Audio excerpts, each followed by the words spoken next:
The National Broadcasting Company presents The Adventures of Sam Spade, Detective.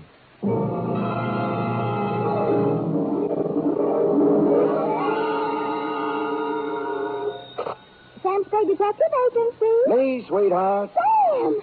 Most of the day is gone and you haven't even come into the office. I slept in, Effie. Did you have a busy night? Rather. Didn't you read the papers today? What? Oh, I've given up reading the papers.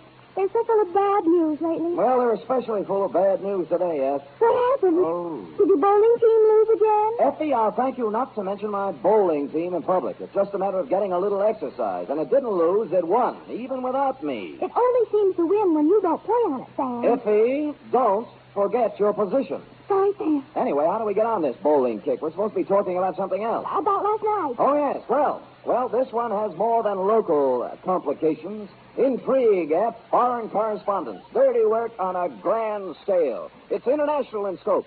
You'll chill with me. You'll thrill with me. Half rogue and half renegade. It's Sam Spade in the Red Star caper.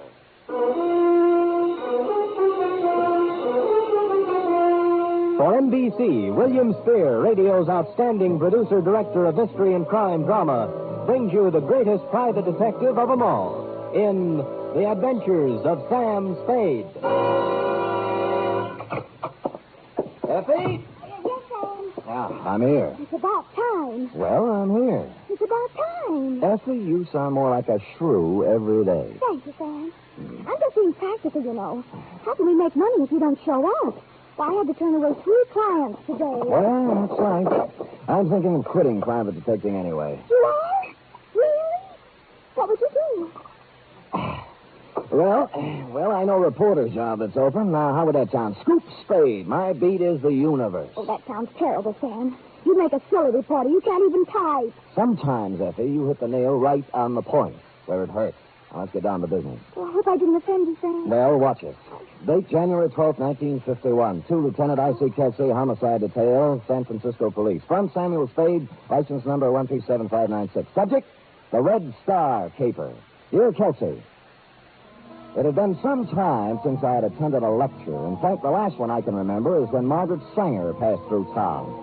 But last night at 8 o'clock, I filed into the Central Municipal Auditorium along with several hundred other people, including college students, newspaper men, professors of political science, the usual curious complement, and a goodly sprinkling of snuffling indigents who welcomed any easy means of escaping the cold winds that whoop through the Mission District at this time of the year.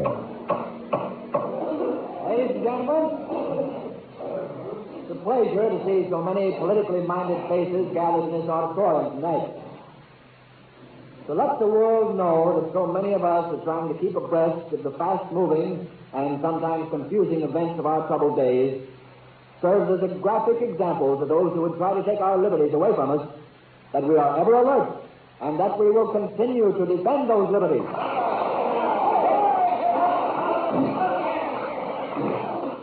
Only by taking every opportunity to display our willingness to understand and act on the problems that face us can we serve notice to the world that we are ever ready to pick up the gauntlet of international challenge whenever or wherever it may be thrown down. The subject for tonight is, are we helping our enemies? And our speaker scarcely needs introduction, but just in case there are a few hermits in our audience who have never owned a radio set and have seen a newspaper in the past 10 years, well, just in case there are, let me introduce a man who really needs no introduction, the most distinguished foreign correspondent, Cyrus Manning. Thank you, Mr. Chairman. And good evening, ladies and gentlemen. Are we helping our enemies? That is the question. My answer in a word is yes. And that answer is not hasty or ill-advised. I have just returned from the thorough coverage of the Orient. I have visited the tragic, blood-soaked battlefields of Korea. I've talked with the military leaders of the armed camp of Formosa. I've trod the nervous, defenseless soil of the Philippines and Japan. And I have even made 2 secret trips, incognito, right into the bastion of the communist stronghold on the China mainland. And this is my report. This material is from this very city. Shipments are being made regularly to Red China.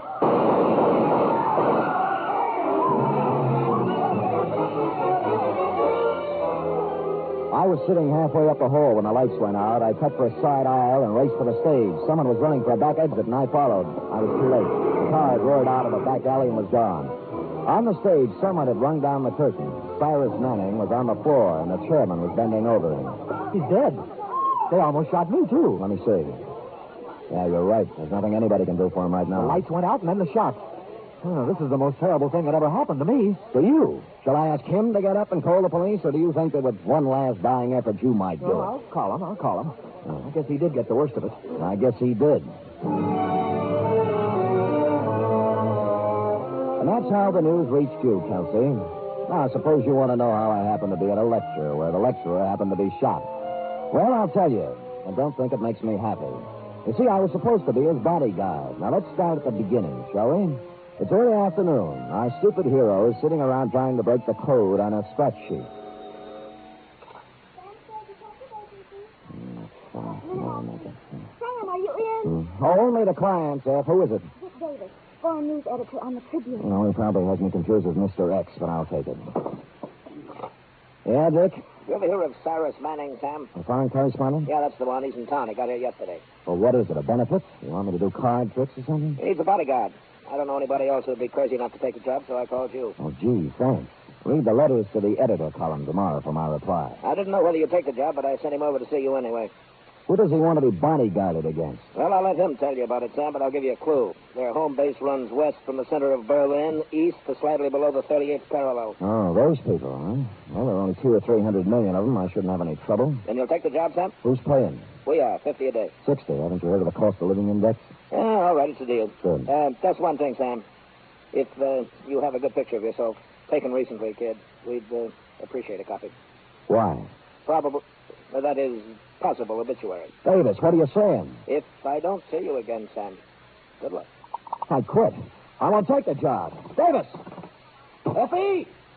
Yes, I'm here. I'm leaving town for a few days, F. Look, throw some things in my suitcase in the closet. All right, then. But wait, there's someone here to see you. I don't suppose his name is Cyrus Manning. Did you ever guess, Sam? Oh, it was easy. I just thought of the name of a man I would least like to see. Send him in. Sam, sometimes I just can't understand you. I have the same trouble, F. I'll send him in and forget about the suitcase. I am not going to succumb to hysteria. Are you sure you're all right? Of course I am.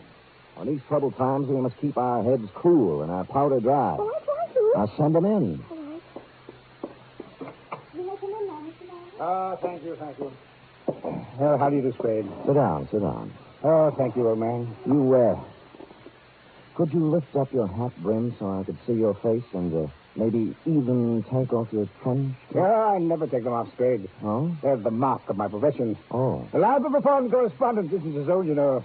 I might be whisked off to Berlin or Siberia in a matter of minutes. Sometimes I even sleep in these clothes. Well, you know best. I wore this trench coat when I interviewed Hitler. When I stood knee-deep in water on the shores of the Philippines. Next to MacArthur. Really? Why, the commandant of the prison camp didn't dare take it off of me when I was captured by the Chinese guerrillas. And when Mussolini... Would you care for a drink? Drink? Yeah. Well, thank you, sir. I see you're pouring deep. Well, here's the crime. No, Spade, no. Just a minute. I never drink without first offering special toast. Offer. Oh, may the great white wings of the thunderbird brush lightly over your grave. A literal translation of an old Tibetan toast. Swell. Well, of course, it probably loses something in the translation. It's good to get back to the States where they have real liquor. I'm getting tired of sake and Korean moonshine. I didn't know they had time to make it. Well, let's get down to business, Spade. This is my problem. I have been no respecter of censorship or official red tape. That's why I've scored some of my biggest news beats. I take it you're working on one now. Oh, the biggest. Did you know that material is being shipped out of San Francisco to the Chinese Communist forces? Stuff that they are even now using against us on the battlefield? Well, no, I didn't, but I could believe it. Well, for weeks now, I have been tracking down the truth, documenting the facts, ferreting out the cover-ups, the lies, the falsehoods. Oh, good for you. Now, tonight I'm giving a lecture at the Central Municipal Auditorium. Press representatives from every newspaper and syndicate will be there. Of course. I Well, I'll give the general outline of my revelations, and it'll hit every newspaper in the country. Then, when the public's appetite is whetted, I'll publish the specific details in the Tribune the following day, and we'll score a clean scoop. I see, and you feel somebody's gunning for you. I know they are. Anybody specific? I'm not at liberty to name names just now. Oh. But after I give my first lecture tonight, it might be 30 for me. Well, the Tribune's hired me, and I'll do my best. I've been in tight spots before, Spade, but my duty is clear before me, and I'll not shirk it. I won't need you before the lecture, but immediately after your services will be appreciated. Well, why don't I stick with the starting right now? Now, after the lecture will be soon enough. You know best? They think I'm afraid to talk, but I guess I'm going to give them a surprise, huh? Yeah? One that they can read in their morning newspapers, huh, Spade? Yeah? Yeah?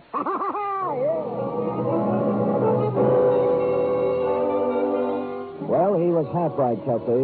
Might not have been a surprise, but they were able to read it in the morning papers. And at least Manning got a laugh out of it, which is more than I did. You arrived at the murder scene 3 minutes after you were called. He was shot, Sam. I would say so, Kelsey. I would say so. Well, then it's easy. We'll search everybody in the audience before we let them go. Kelsey, I was in the audience. Manning was shot from backstage, and whoever did it ran out the back door. Oh, that's right, Sam. You already told me that. That makes it a little harder. Now, look, Kelsey, the doorman is sitting right over there. See, the killer knocked him down coming into the stage. Now, why don't you question him? You're not kidding me, Sam. Kelsey, so help me, it's straight. All right, let's question him.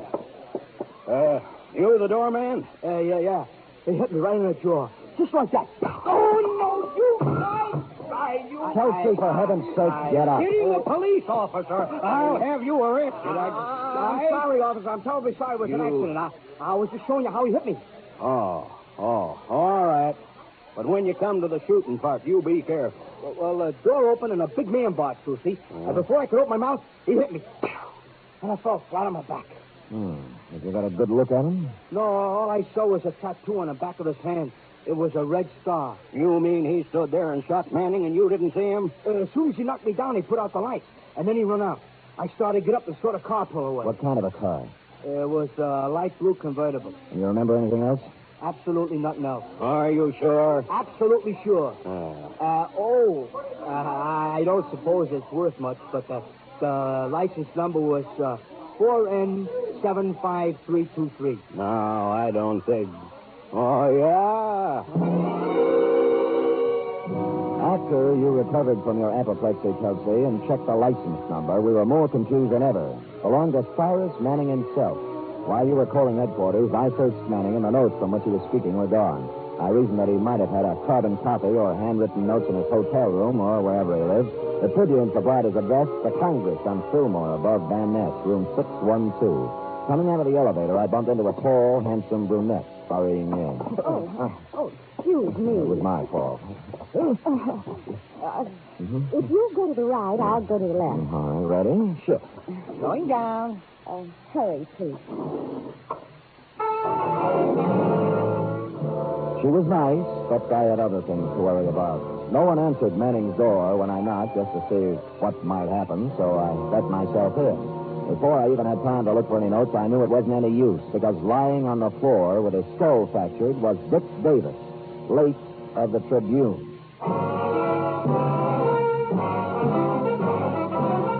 You are listening to the weekly adventure of radio's most famous detective, Sam Spade.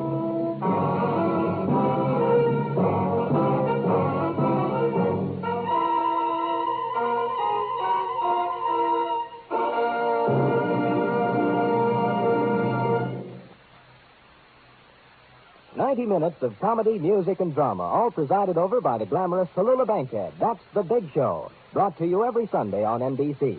This Sunday's Big Show features such bright stars as Jack Carter, Jimmy Durante, Louis Calhern, Martha Ray, and many more. Plus music by Fran Warren and Meredith Wilson's chorus and orchestra. It's The Big Show. And Sunday over most of these NBC stations also means a 1-hour adaptation of a famous play or story by Theater Guild on the Air. This Sunday's Theater Guild production is Philby, starring Rex Harrison and Teresa Wright.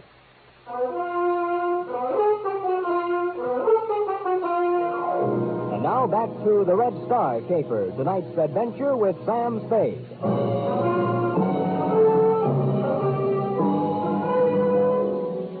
Cyrus Manning's room had been worked over thoroughly. There were no notes lying around which described the activities of anyone sending war material to the Chinese communists. The only pertinent piece of evidence was the corpse of Dick Davis. I didn't call your office right away, Kelsey, because I wanted to get out of there and begin asking some questions before the trail was cold. Strangely enough, in a man's hotel room, there were many items that belonged to a woman. Clothes, makeup, and so on. And they recalled to mind the girl I'd bumped into getting out of the elevator. And this recalled to me the elevator operator. I seen her coming up and down a few times. I know who she is. You know Manning when you saw him? Yeah, I knew him, the celebrities. But I can't remember like everybody. Was the girl ever with him that you remember? Not that I remember. Do you recall a short, dark, thin man coming up, name of Davis? They don't pay me to remember the people. I just get paid to take them up and down. And not very much either. Will this help you remember anything? What $10 will do for your memory. A thin, dark man went up about 8:30. Didn't see him come down, though. He was alone. Good memory. Did anyone else in the elevator tonight stick in your mind? The only guy I can remember is one who didn't look like he belonged here. Big. Had a pockmarked face. Huh? Oh, and on the back of one hand, he had a red star tattooed. Manning was going to reveal something about materiel being shipped to China. Shipped was the word I'd overlooked. And someone tattooed who looked as if he didn't belong in a good hotel and had the smell of a waterfront on him. So I splashed myself with cologne and went looking for the man who knows most about the strange smells of a waterfront. In fact, he's one of them. He's an indescribably low man, a fungus on the tree trunk of honesty, a spider in the lunch pail of lawfulness, porky grouse, a stool pigeon, so low he has to climb down a ladder to tie his shoelaces. I found him at the Blue Lantern bar, took a capsule to settle my stomach, ordered a bottle and 2 glasses, and somehow forced myself to wave him. Well, if it ain't my old buddy, my old drinking pal, good time Charlie Spade. Buddy. You pouring, Sam? Porky, the other side of the table, please. I might need room in case of fire. I like it on this side, Sam. I can keep my eye on the window. All right, I'll move. Oh, Sam, you're too far away. I can hardly see you. Pork loud. Now, look, tell me something, Porky. Do you know anybody who's shipping stuff to China from here, or someone with a red star tattooed on his hand? Honey, just search your heart. I don't think I could squeeze a word out of it. All right, here's one. You're Prince Sam. Please. It's still kind of dry, Sam. Okay. Oh, there's nobody like you, Sam. You're beautiful. Others, well, Where was we? Who was that stooling on? usually me, but if you can't think of anything else, try to remember where these drinks came from and talk accordingly. What do you want me to talk about, Sam? You better get me quick before my throat dries up now. Have you ever heard of anyone shipping war goods to China, Porky, or a man with a red star in his hand? Ask me something else, Sam. I'd rather not answer that. I'll see if this changes your efforts. What again? You're a prince, Sam. Now, let me see. I heard about somebody shipping goods to the heathen Chinese. Yeah? But Sam, I gotta get going. I'll see you. Rod, come back I'm here. sorry, Sam. I just remembered I left something home on the stove. You don't have a home. I turned around to watch him scuttle out the door, and I saw for the first time what must have caused his hate. A face as evil as any I've seen these days outside of yours, Kelsey, was staring through the dirty window. The face moved for the door and entered, pushed upon a big body under a sea cap. His arms were shoved into a pea jacket, and his legs hit the floor like slow jackhammers as he walked toward me. You trying to pump information out of Grout, pal? Why else would anyone in his right mind give Porky Grout free drinks? Or stand that close to him? Who are you? What are you trying to find out? Frankly, it's none of your business. Look, pal, I grew up on the waterfront the hard way. I've knocked guys like you all over every port in the world. Now, don't make me mad. Why don't you make it easy and tell me who you are and what you want? I never answer questions. I just do the asking. Oh? Are you going to tell me something, or am I going to beat it out of you? Well, I guess it's going to have to be the hard way. Okay, pal. But just remember this. After I get through with you, I don't want never to see you down around here again. Because you bother me.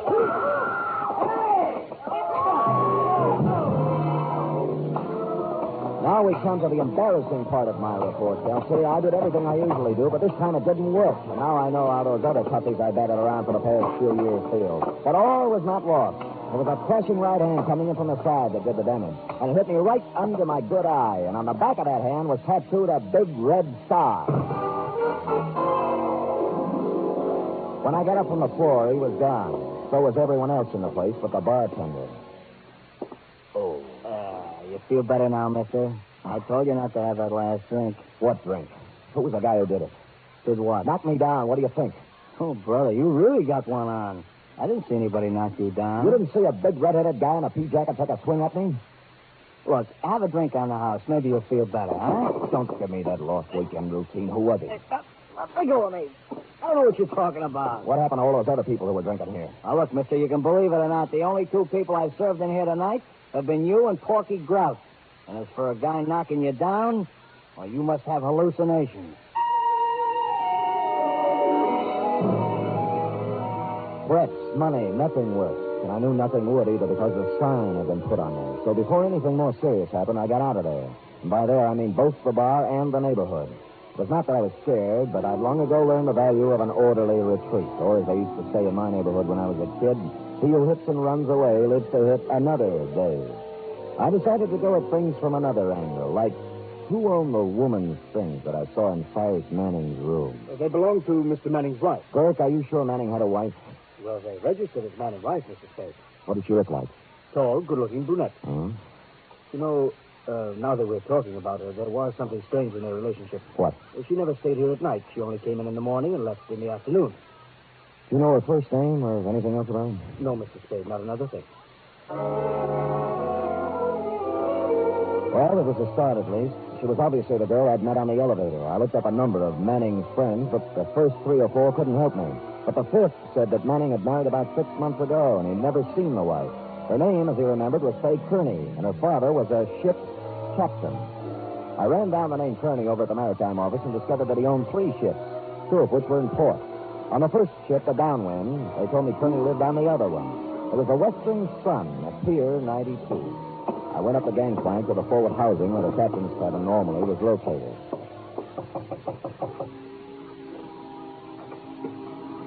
Yes? Spade Kearney, Yes, who are you? remember me from the Congress Hotel? Elevator, 6th floor? I'm not sure. Oh, well, perhaps I should have told you Mrs. Cyrus Manning. Why didn't you come in? Sam Spade. I was hired as a bodyguard for your husband, but I got there too late. Yes. Everybody did. Mostly me. Oh, please don't cry just yet. Why do you say mostly me? I might have done something about it. Why were you running out of the hotel? I found Missy Davis. Yes. Have you any idea who did it? Yes. Who? The same person who killed Star. Who was that? Me, I suppose. Yeah, I'm really responsible. I caused the whole thing. The whole thing. She poured her misery out over my shoulder, and then she told me the whole story. She had met and married Cyrus Manning secretly against her father's will. When he found out, he took her aboard one of his ships and kept her prisoner. While she was aboard the ship, she found out what her father was doing, carrying essential war materiel to communist China. So somehow, smuggled the information to Manning. She did, and the arrangement was that they were going to trade the information for her father's blessing on their marriage. But once Manning got the information, he wanted to scoop more than he did his wife. That's when the trouble started. Here he comes, Sam. Here he comes. You get out of the way. If he finds you here. Get in the back room.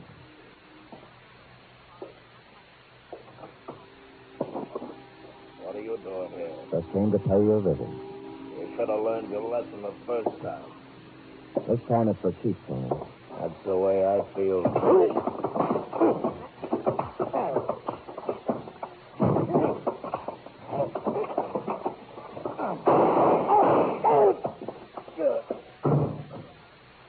I couldn't let him kill again. I just couldn't.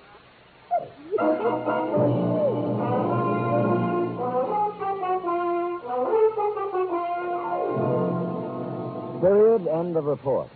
Did he die, Sam? It was a matter of seconds, yes. Oh, Sam. All that poor girl wanted was love. Oh. And look what happened to her. The father. Yeah.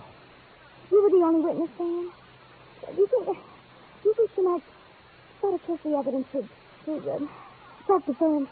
I'm tempted, Effie. I'll say that much. Now, go type that up. All right, Sam.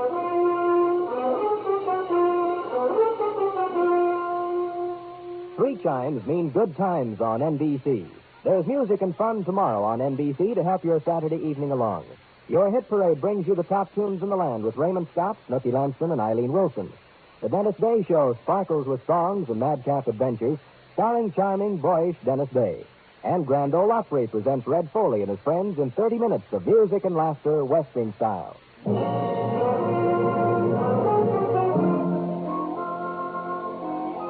Here it is, Sam. Believe me, I didn't enjoy typing it at all. I didn't expect that you would, F. As a matter of fact, it surprised me that you enjoy any of them. Oh, I never liked the killing part, Sam. Oh? But sometimes you are the funniest people for clients, and when I write down the things they say, I can't help but laugh. Well, if it makes you happy, I'll try to get more comedians for clients.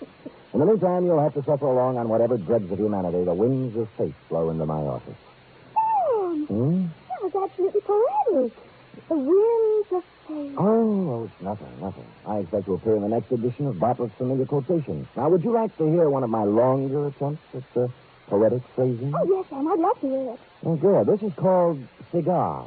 A cigar isn't far from a large cigarette in the raw material it employs, but the smoke is no joke, if you haven't learned yet, for it weeds out the men from the boys. Oh, Sam, that's wonderful. Yes, You ought to be able to sell that to someone. Effie, I can't even sell me. Give me another one, Sam. All right. There was a young girl with a heart as big as the wheels on a cart. At the end of the day, she always would say... Good night, Sam. No. Good night, sweetheart. Oh, Sam, you're wonderful.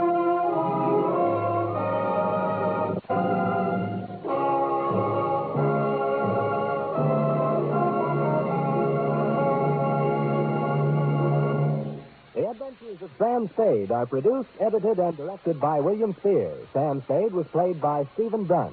Lorene Tuttle is Effie. Script for tonight's adventure by John Michael Hayes. Musical scoring by Lud Gluskin, conducted by Robert Armbruster.